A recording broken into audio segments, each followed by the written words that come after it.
This I want to document from the beginning. So what I've done here is I had the plastic on this tunnel ripped off, and I haven't replaced it yet.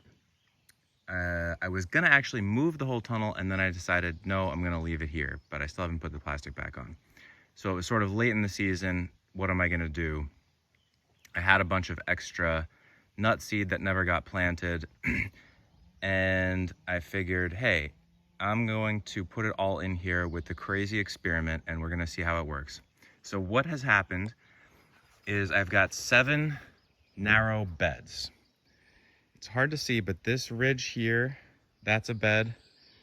This one, this one, this one, this one, this one. So the beds are really, 8 inches wide or so, and you can see sort of 2 green stripes on either side of each bed. What's going on is that I tilled the soil, and because it was a lot of mugwort, so pretty intense weeds, as you can see what's remaining on the sides. So pretty rowdy scene. So I tilled it and hope that I have changed their trajectory enough here. This is gonna be, the least amount of effort for a good yield if it works. It's also entirely possible that this doesn't work at all, but it's worth trying. So on the beds, I dug a little trench where the bed was gonna go, and it's really more like a row.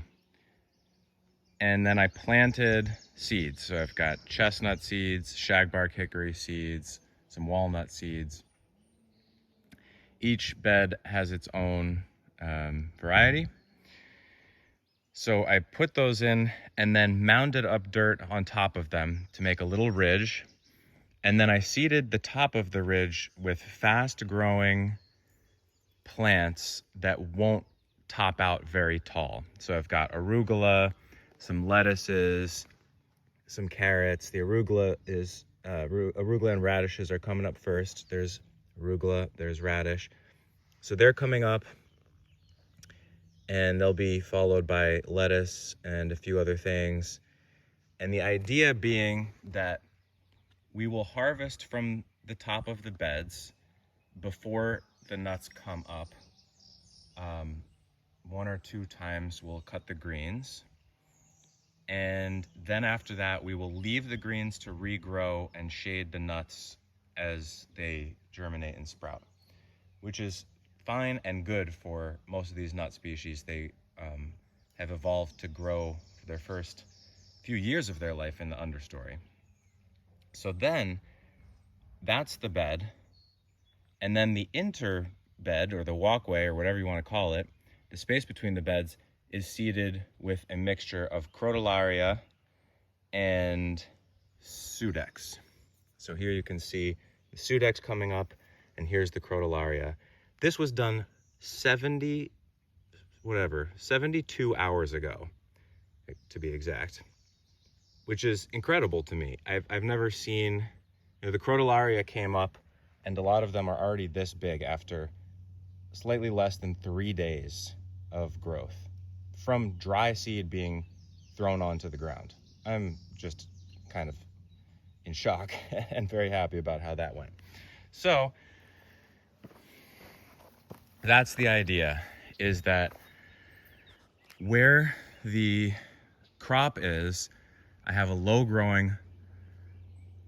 height but fast growing cover crop that I'll cut before the nuts really germinate.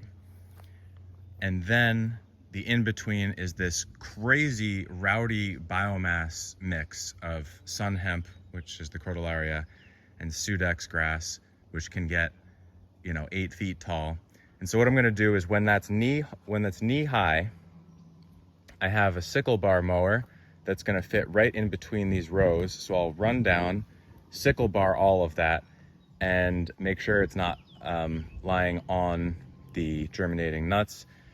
I'll keep it where in the inter row, and I'll have to probably cut that 1, 2, 3, maybe 4, but it's late, so probably 3 times, So then we'll have tons of biomass and hopefully a good nut yield. And then going into the fall, these will probably not grow very much this year, the nuts. So I'm gonna probably leave them in here for the following season of 2026.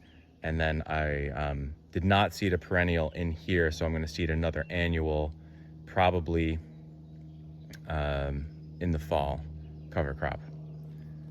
And all that biomass will give me what I have in the next tunnel over, which I'll show you really quickly.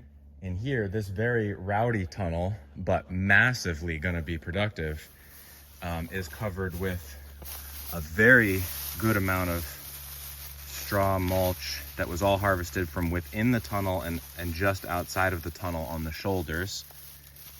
Beautiful moist soil, hasn't been irrigated in here because it's covered with generous organic matter. And in here, I've got watermelons in the center, 2 rows of peppers. It looks a little bit chaotic, but they're doing really well. It's a nice stocky pepper plant. It's got flowers on it. The watermelons are coming along. Over on the edges, I've got the 3 sisters. It's hard to step in here now because the watermelons are really going for it. Yeah, you can see the beans coming up, and that side has gourd, edible gourd. Here's the row of peppers down there, and this one's got some delicata, and the beans are coming. And then also there's peach trees in here and figs and hazelnuts. There's a hazelnut coming up. Why would I put them in a tunnel? Just trying different things out. That's pretty much it. It's kind of, I really just am loving how the perennials interact with the annuals. So I'm planning on leaving these peaches to grow this season, and then I'm gonna shape them. And these are all Siberian sea seedlings. So I can keep these in here as a pruning tree that will also give me fruit. And it's gonna give me a lot of organic material, feed the soil, nutrient catch in the winter, fall and winter. And yeah, these are a few heirloom varieties of grain corn. We didn't do a big field of grain corn this year because we have a lot left over from last year. So this is sort of like seed saving. And then I've got a little sweet corn stand in the back. And there are some intermittent yacon plants. And the smartweed is actually great. Anywhere that I didn't fill densely enough, the smartweed jumps in, and it's super easy. You know, 1 cut on the bottom. I mean, it looks like a crazy amount of work, but probably, if it weren't for the vines, it would be, you know, super fast, 20 minutes to manage this whole tunnel and get the smartweed mulched as a mulch. But when you have this much mulch, you don't even really worry that much about weeds going to seed anymore. You know, when it's bare ground, you have to be crazy about not letting a smartweed this big go to seed and drop a bajillion seeds. But when there's this much mulch, it just doesn't really matter that they drop a whole lot of seeds because they don't effectively come up through the mulch. You know, they came up decently this year, but this year, at the end of this year, I'm going to have even more mulch. I cut the sides right there, put that in. In the front, I have some grass that I cut and put in here. Last year, I had Sudex grass in between the rows in the tunnel, which provided a ton of mulch, which I didn't do this year. But anyway, the more you go towards the no-till system, the less I worry about annual weeds going to seed, and then it's more about managing perennial weeds, which we're doing pretty well on.